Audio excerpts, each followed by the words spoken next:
به نام خداوند بخشنده و مهربان.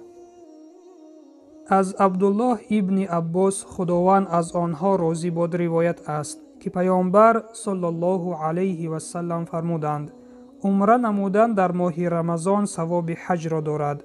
روایت بخاری و مسلم.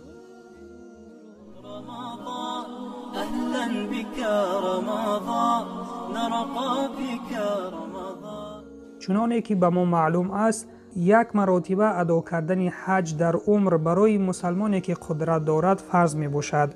ادای عمره باشد سنت پیامبر صلی الله علیه و سلم می باشد. عمره عبارت از احرام بستن، طواف کعبه، سعی بین صفا و مروه و تراشیدن موی سر می باشد. ادای عمره تا ادای عمره دیگر پوشاننده گناهان صغیره می گردد. اما اگر ادای عمره در ماه مبارک رمضان باشد، ثوابش بیشتر و برابر به ثواب حج است، گرچند با انجام دادن عمره حج فرضی ساقط نشود. لیکن به سبب این ماه شریف، به برکت این ماه شریف، هر یک عمره که در این ماه انجام داده می شود ثوابش برابر ثواب حج است.